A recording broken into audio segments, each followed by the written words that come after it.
नमस्कार, मैं हूं शशि। आइए झारखंड की टॉप 25 प्रमुख खबर जानते हैं। झारखंड में एनसीईआरटी का पाठ्यक्रम किया जाएगा लागू। झारखंड में एनसीईआरटी का पाठ्यक्रम लागू होगा। झारखंड एकेडमिक काउंसिल की पाठ्यक्रम समिति ने इसकी अनुशंसा की है।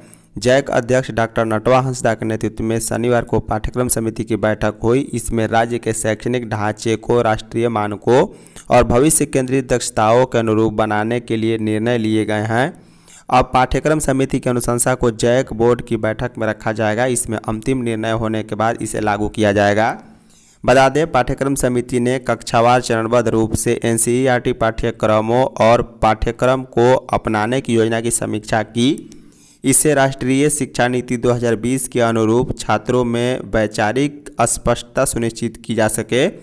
समिति ने सर्वसम्मति से एनसीईआरटी के पाठ्यक्रम को अंगीकृत करने और समय समय पर किए जाने वाले बदलावों को स्वतः रूप से लागू होने की अनुशंसा की है।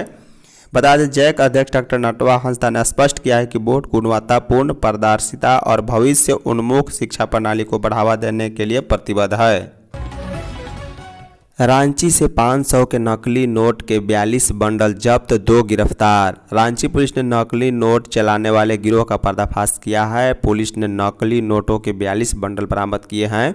इनमें 20 बंडल में 300 नोट हैं, जबकि 22 बंडल में 350 नोट हैं। एक संगठित आपराधिक गिरोह इस कारोबार का संचालन करता है। इसका मुखिया नीरज कुमार चौधरी है। वह दिल्ली का रहने वाला है। वह फ़ोन या व्हाट्सएप के माध्यम से साबिर उर्फ राजा, साहिल कुमार उर्फ करण के पास ग्राहकों को भेजता है। रांची के सुखदेव नगर थाना की पुलिस ने नकली नोट के इस पूरे खेल का खुलासा कर लिया है।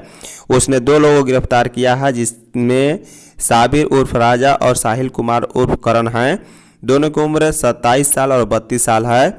बता दें, साबिर अरगोड़ा थाना क्षेत्र के हरमू बाईपास रोड के नूर नगर का रहने वाला है। वहीं साहिल कुमार हरमू हाउसिंग कॉलोनी के एलएफ क्वार्टर संख्या 60 का निवासी है।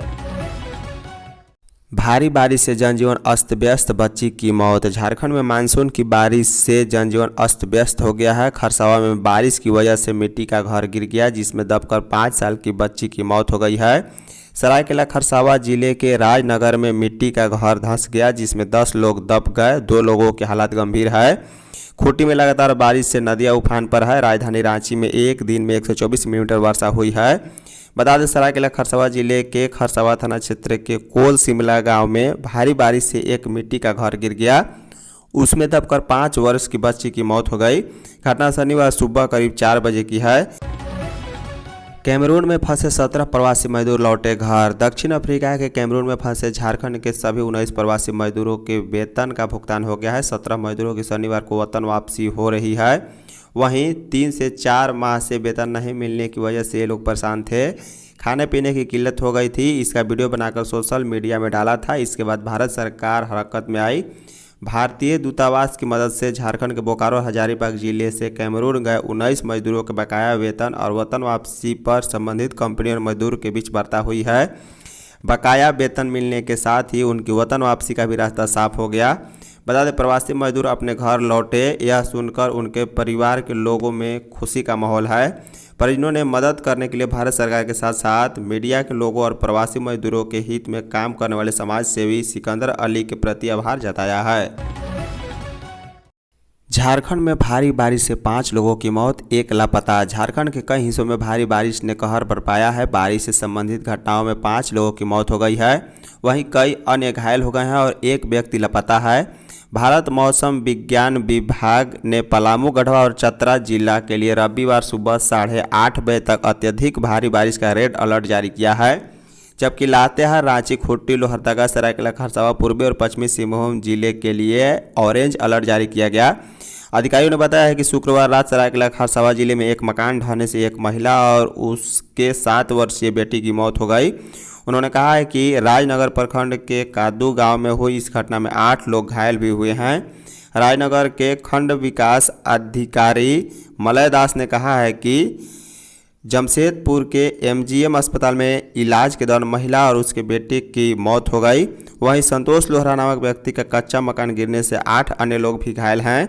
पुलिस के अधिकारी ने बताया है कि यह घटना उस समय हुई जब संतोष के कुछ रिश्तेदार उसके घर आए हुए थे।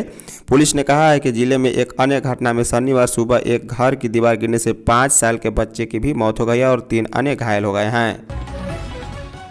वोट अधिकार यात्रा में शामिल होंगे सीएम हेमंत। बिहार में आगामी विधानसभा चुनाव से पहले विपक्षी गठबंधन की सियासी हलचल तेज हो गई है। कांग्रेस ने झारखंड के मुख्यमंत्री हेमंत सोरेन को राहुल गांधी की वोट अधिकार यात्रा में शामिल होने का न्योता दिया है।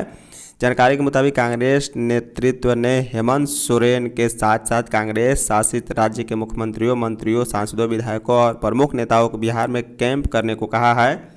हालांकि मुख्यमंत्री हेमंत सोरेन ने अभी तक बिहार जाने के संबंध में कोई अंतिम निर्णय नहीं लिया है। उनके कैबिनेट में कांग्रेस कोटे से शामिल कई मंत्री और झारखंड के अन्य नेता पहले से ही बिहार में सक्रिय हैं। हेमंत सोरेन के बिहार दौरे से विपक्षी गठबंधन की वोटर अधिकार यात्रा को और मजबूती मिलने की उम्मीद है, क्योंकि उनकी मौजूदगी से यात्रा का आकर्षण बढ़ेगा। बता दें, उनकी लोकप्रियता और आदिवासी नेतृत्व का प्रभाव बिहार के ग्रामीण और आदिवासी क्षेत्र में गठबंधन के लिए फायदेमंद हो सकता है। सारंडा के नक्सल प्रभावित इलाके में भूस्खलन से तबाही। अत्यंत नक्सल प्रभावित सारंडा जंगल में भारी बारिश का कहर थमने का नाम नहीं ले रहा है। तहनापुरु और मरांग पोंगा गांव के बीच मुख्य ग्रामीण सड़क पर पहाड़ की मिट्टी धंसन आकर गिर गई है। यह वही सड़क है जो दर्जनों गांवों को आसपास में जोड़ती है और सारंडा के लोगों के जीवन की धड़कन मानी जाती है, लेकिन अब वहां सिर्फ कीचड़, पत्थर और मलबा पसरा हुआ है। शनिवार को छोटा नागपुर में साप्ताहिक हॉट बाजार लगता है। यह वही बाजार है जहां सारंडा के लोग अपने खेती की सब्जियां, जंगल का महुआ, साल, पत्ता, तसर और लकड़ी बेचकर चूल्हा जलाने के लिए पैसा जुटाते हैं, लेकिन सड़क बंद होते ही यह धंधा चौपट हो गया। बता दें, एक किसान नाथू हंसदा ने रोष जताते हुए कहा है कि हमारा पेट परवार कर दिया यह वर्षा, जब रास्ता ही बंद तो बाजार कैसे पहुंचेंगे। पलामू में खाद विक्रेताओं ने उर्वरक उठाव से किया इनकार। पलामू के हुसैनाबाद अनुमंडल के मोहम्मदगंज, हैदरनगर और हुसैनाबाद प्रखंड के खाद विक्रेताओं ने शुक्रवार को अनुमंडल पदाधिकारियों का आवेदन सौंपते हुए उर्वरक उठाव से इनकार कर दिया है। विक्रेताओं का कहना है कि प्रशासनिक निर्देश और सरकार द्वारा तय दर पर खाद बेचना उनके लिए भारी घाटे का सौदा साबित हो रहा है। जिला डिस्ट्रीब्यूटर के गोदाम से खाद मंगवाने पर प्रति बोरा यूरिया की लागत 320 से 330 रुपये और डीएपी की लागत 1600 रुपये तक बैठती है, जबकि सरकार ने यूरिया की खुदरा बिक्री कीमत 266 रुपये और डीएपी का 1350 रुपये प्रति बोरा तय की है। विक्रेताओं के अनुसार इस दर पर बिक्री करना उनके लिए असंभव है। अनुमंडल खाद विक्रेता संघ के अध्यक्ष अनुज तिवारी ने कहा है कि निजी स्तर पर इतनी ऊंची लागत चुकाने के बाद हम सरकारी दर पर बिक्री कैसे कर सकते, यह सीधा घाटे का सौदा है। चतरा में भारी बारिश से नदी पर बना पथ बहा।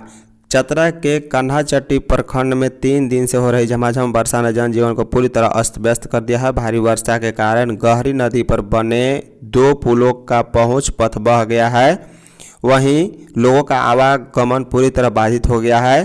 कन्हाचट्टी से पीतीज गुल्ली जाने वाली गहरी नदी पुल का संपर्क मार्ग तथा कन्हाचट्टी से पांडे महुआ जाने वाला पुल का पहुंच पथ ढह जाने से दोनों मार्ग पर आवाजाही ठप हो गई है।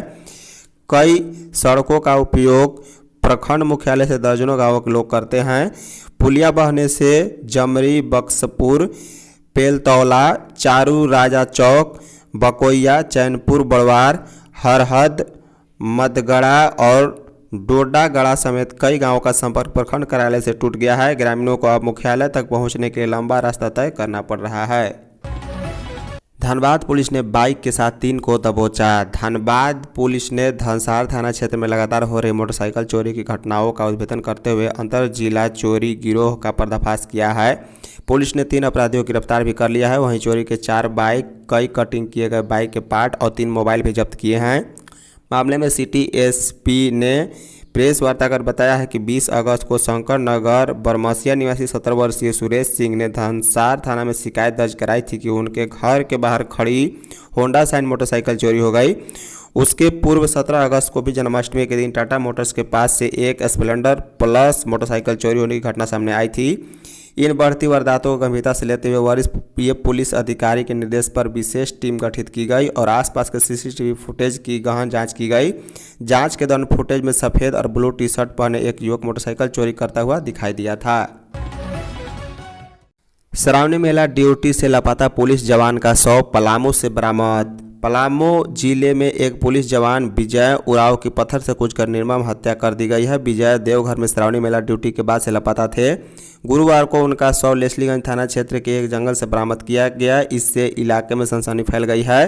प्राथमिक जांच में सामने आया है कि जवान की गला दबाकर और फिर पत्थर से कुचलकर हत्या कर दी गई है। पुलिस ने शव को पोस्टमार्टम के लिए रांची के रिम्स भेज दिया है और मामले की गहनता से जांच कर रही है। जानकारी के अनुसार लेस्लीगंज थाना पुलिस को गुरुवार को जंगल में एक अज्ञात व्यक्ति का शव मिला था। बाद में शव की पहचान पुलिस जवान विजय उरांव के रूप में की गई, जो पलामू के सदर थाना क्षेत्र के चियाकी के रहने वाले थे और मूसाबनी के पुलिस ट्रेनिंग सेंटर में ट्रेनिंग कर रहे थे। उन्हें श्रावणी मेले के लिए देवघर में तैनात किया गया था। नगड़ी रिम्स 2 जमीन के पास धारा 163 लागू। नगड़ी में प्रस्तावित रिम्स 2 परियोजना को लेकर तनाव बढ़ता जा रहा है। पूर्व सीएम चंपाई सोरेन ने 24 अगस्त को इस जमीन पर हल जोत व रोपा रोप कर विरोध प्रदर्शन करने का ऐलान किया है। इसको लेकर प्रशासन ने रिम्स 2 की जमीन और उसके आसपास के इलाके में धारा 163 पहले धारा 144 लागू कर दी गई है। इसके तहत इस जगह पर 5 से अधिक लोगों की भीड़ जमा होने पर रोक रहेगी। साथ ही मीडिया के प्रवेश पर भी प्रतिबंध लगा दिया गया है। साथ ही 5 मुख्य स्थानों पर बैरिकेडिंग भी की गई है। शनिवार को कांके थाना और अंचल प्रशासन की टीम ने रिम्स 2 की जमीन का निरीक्षण किया। निरीक्षण के दौरान अधिकारियों ने स्पष्ट किया है कि विवाद की आशंका को देखते हुए एहतियातन यह कदम उठाया गया है। गुरुजी को भारत रत्न का प्रस्ताव 28 को। झारखंड विधानसभा का पूरक मानसून सत्र राजनीतिक रूप से अहम मोड़ पर है। एक ओर सत्ताधारी झामुमो केंद्र सरकार के खिलाफ आंदोलन की तैयारी में है, वहीं दूसरी ओर दिसोम गुरु शिबू सोरेन को भारत रत्न दिलाने के लिए विधानसभा के मंच को निर्णायक बनाने जा रहा है। इसके लिए 28 अगस्त को सत्ताधारी दल विधानसभा में प्रस्ताव पेश करेगा। झामुमो के मुख्य सचेतक मथुरा महतो के आवास पर रविवार को विधायकों की बैठक बुलाई गई है। इसमें सत्र की विशेष कार्यवाही को लेकर रणनीति तय की जाएगी।